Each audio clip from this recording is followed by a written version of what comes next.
আমার পুরা পরিবারকে হত্যা করা হয়, যেই বাসা ৭৫-এর খুনিরা ধ্বংস করার সাহস পায়নি, যেই বাসা এখন এতদিন ওনার মিউজিয়াম ছিল, সেই বাসাকে তারা পুড়িয়ে ফেলেছে।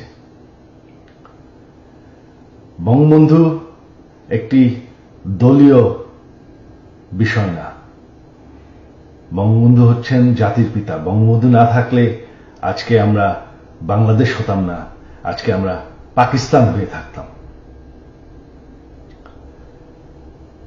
আপনারা জানেন সামনে 15ই আগস্ট, সেই কালো রাত, যেই রাত্রে বঙ্গবন্ধু এবং আমার পরিবারকে হত্যা করা হয়।